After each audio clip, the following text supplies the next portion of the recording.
Iran के supreme leader Ali Khamenei की मौत के बाद इजराइल ने एक और बड़ा दावा किया है। ईरान के चीफ ऑफ स्टाफ की मौत का दावा। जी हां, तेहरान में एक तरफ बम धमाके हो रहे हैं, सड़कों पर उबाल है, खामेनेई की मौत के बाद जो मुस्लिम जनता है वो रो रही है, तो वहीं अब इजराइल का सबसे खतरनाक दावा कि चीफ ऑफ स्टाफ की मौत हुई है। ईरान में कैसे हालात हैं, तेहरान में बम धमाके, धुएं का गुबार जो उठा है, उसके बाद जनता कितनी मौतें हुई हैं, 40 टॉप कमांडरों का दावा। ताजा हालात कैसे हैं, पूरी खबर पर नजर बनाए हुए हैं राम जी हमारे साथ हैं। सर, ईरान में इस समय कैसे हालात हैं और जिस अधिकारी की मौत की खबर सामने आ रही है वो कौन था? मिडिल ईस्ट में तनाव इस समय पूरी तरीके से उफान पर है। सारी बातें अब निर्भर करती हैं ईरान के ऊपर कि उसका अगला मूव क्या होने वाला है, क्योंकि ईरान के सुप्रीम लीडर अली खामेनेई की मौत के बाद जो इजरायली सेना है वो पूरी तरीके से आक्रामक मुद्रा में बनी हुई है। इजराइल जो है अब कहीं ना कहीं बचता हुआ दिखाई दे सकता है दिवांशु, क्योंकि जिस तरीके से एयर स्ट्राइक को अंजाम दिया गया अमेरिका के साथ मिलकर के, ये एक संयुक्त अभियान था। दूसरी महत्वपूर्ण बात यह कि शायद अमेरिका और इजराइल को भी इस बात का इल्म नहीं था कि इतनी जल्दी उनको इतनी बड़ी सफलता हाथ लग जाएगी। तेहरान में जो है एक जो है अधिकारियों की परिषद की बैठक का आयोजन किया गया था, लेकिन खुफिया सूत्रों के हवाले से खबर यह थी कि यहां पर जो है अली खामेनेई का भी मूवमेंट हो सकता है। हालांकि इस बात की पुष्टि नहीं थी, लेकिन जैसे ही इस संयुक्त अभियान में बॉम्बार्डिंग की जाती है, एयर स्ट्राइक किया जाता है, 1 मिनट के भीतर ही जो है ये खबर आ जाती है कि अली खामेनेई समेत उनके जो है अधिकारियों की परिषद के कई और सदस्य भी मारे गए हैं। इसके अलावा यह भी एक खबर आती है कि अली खामेनेई के परिवार के कुछ और सदस्यों की भी मौत हुई है। हालांकि कौन कौन से सदस्य हैं उस बारे में कोई औपचारिक जानकारी अब तक साझा नहीं की गई है, लेकिन जो स्थितियां इस समय बनी है वो बेहद गंभीर स्थिति में है।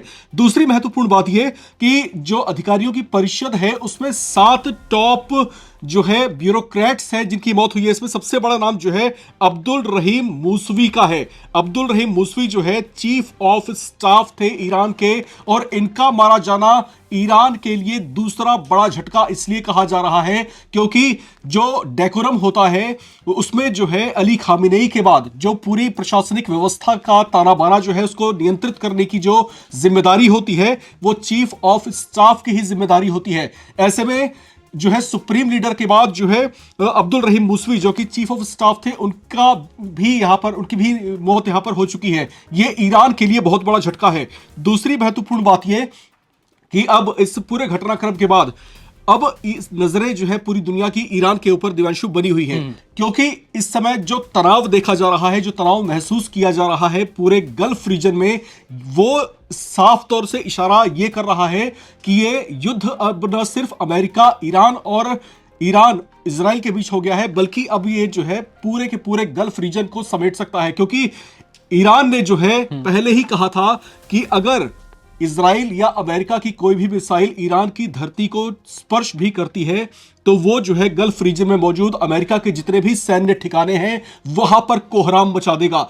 ऐसा अब शुरू हो चुका है। दुबई में जो है बॉम्बार्डिंग हुई है, कहा जा रहा है कि वहां पर 1 से 2 मिसाइलों की जबरदस्त स्ट्राइक हुई है। जो तस्वीरें और जो वीडियोस इस समय सोशल मीडिया में आ रही हैं, जो लोग वहां पर शेयर कर रहे हैं, वो बेहद चौंकाने वाला है। बुर्ज खलीफा के जो वीडियो आ रहे हैं, दावा किया जा रहा है कि बुर्ज खलीफा को भी खाली करा दिया गया, क्योंकि हमला इतने खतरनाक है कि आसपास हमले हुए। देखा गया कि किस तरह से एक मिसाइल जब पास में आ ही रही थी तो उसी समय डिफेंस सिस्टम ने उसे तबाह किया। लेकिन जिस अधिकारी की मौत का दावा किया जा रहा है कि ईरान के जो चीफ ऑफ स्टाफ थे, वो उनका नाम जैसा कि आपने बताया अब्दुल रहीम मूसवी। इनका कहना है कि आईडीएफ का कि ये डिफेंस ऑफ मीटिंग एक वहां पर स्थापित की गई थी और कमांड सेंटर में ये सारे लोग इकट्ठा हुए थे और इसी समय रिवोल्यूशनरी गार्ड के कमांडर वहां पर मौजूद थे और तभी इजराइल की ओर से मिसाइल दागी जाती है और यही मिसाइल आकर एक और चीफ ऑफ स्टाफ अब्दुल रहीम मूसवी को ढेर कर देती है। यह बड़ा दावा किया जाता है। साथ ही टॉप 40 लोगों को मारने का दावा इजराइल की ओर से किया गया। इधर अली खामेनेई अब जिंदा नहीं रहे, उसके बाद ईरान को झटके पर झटके लगाए जा रहे हैं और सबसे बड़ी खबर अब यह कि तेहरान पर एक के बाद एक धमाके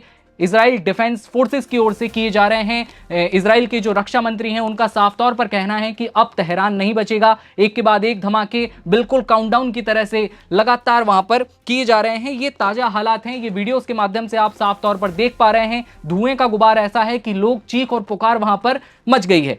और यहाँ पर देखिए दिवंशु, अगर जी। आप इन चीजों को और इन तमाम घटनाक्रमों को अगर सिस्टमैटिक तरीके से देखना शुरू करेंगे तो आपको यहाँ पर एक चीज नजर आएगी। यहाँ पर जो अटैक्स किए गए हैं वो ऐसा लग रहा है कि वो रैंडम ना होकर के बहुत ही स्ट्रेटेजिक तरीके से किए गए हैं, क्योंकि जिन जगहों को तेहरान के अंदर निशाना बनाया गया है उसमें जो है ईरान रेवोल्यूशनरी गार्ड का जो हेडक्वार्टर है वहां पर बॉम्बार्डिंग की गई है। बिल्कुल। राष्ट्रपति का जो कार्यालय है उसके परिसर में बॉम्बार्डिंग की गई है। इसी तरीके से जो मुख्य जो हिस्से हैं तेहरान के भीतर और खास तौर से जो आर्मी के बेस्ड है, आर्मी बेसिस जो है वहां पर जो है मिसाइलें गिरी हैं। यानी कि कहीं ना कहीं पिछले कई दिनों से जो है एक रणनीति, एक जो है प्लानिंग चल रही थी कि कहां कहां पर कैसे वार करना है। तो ये कहीं ना कहीं ये दर्शाता है कि ईरान को लेकर के जो साठगांठ थी अमेरिका और इजराइल की, वो फौरी तौर पर नहीं बल्कि इसका एक लंबा क्रम रहा होगा। कई महीने पहले से इलाकों को मार्क किया गया होगा। और अगर आपको यहां पर चीजें और घटनाक्रम पर अगर हम नजर डालते हैं तो इन हमलों से ठीक पहले डोनाल्ड ट्रंप की तरफ से एक स्टेटमेंट आया था। उन्होंने साफ किया था कि हमारा बैर ईरान की जनता से बिल्कुल भी नहीं है। उन्होंने ईरान की जनता को आश्वस्त किया था कि आप जो है सुरक्षित रहेंगे। हमारा बैर सिर्फ ईरान की सरकार से है, ईरान की सेना से है।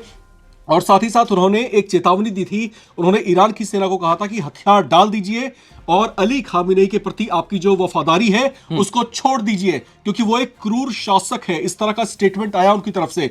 अब जबकि हमला हो चुका है, अब जो है ईरान की जो सेना है वो पूरी तरीके से आक्रामक मुद्रा में आ चुकी है। और जिस तरीके से शीर्ष लीडरशिप जो है ईरान के और जो शीर्ष ब्यूरोक्रेट्स जो है जिस तरीके से उनको मारा गया, अब जो है ईरान या तो आर या फिर पार वाली स्थिति में है। या तो अब वो हमला करेगा और जबरदस्त हमला करेगा, या फिर बैकफुट पर आकर के स्थितियों को शांत करने की तरफ मूव करेगा। बिल्कुल। यहां पे मैं ये भी जोड़ना चाहूंगा कि ईरान ने साफ तौर पर धमकी दे दी है कि अब ऐसा हमला होगा कि पूरी दुनिया देखेगी। ईरान के राष्ट्रपति पेजेश्कियान ने साफ तौर पर कहा है कि ये जो युद्ध छिड़ा है वो मुस्लिमों के खिलाफ युद्ध है। अब जो धमाके होंगे वो पूरी दुनिया देखेगी। साथ ही ईरान के राष्ट्रपति का कहना है कि खामेनेई की हत्या मुस्लिम दुनिया की परीक्षा है। जिस तरह के बोर्ड्स, बैनर्स और लोग आंसू लेकर सड़कों पर उतरे हैं, उसके बाद अब यह तय है कि यह जंग अब लंबी खिंचने वाली है कहीं ना कहीं, क्योंकि तेहरान पर धमाके हो रहे हैं। ईरान की ओर से जो मुस्लिम देश हैं जिन्होंने अमेरिका को सपोर्ट किया, उन पर धमाके हो रहे हैं। ये ताजा अपडेट थे।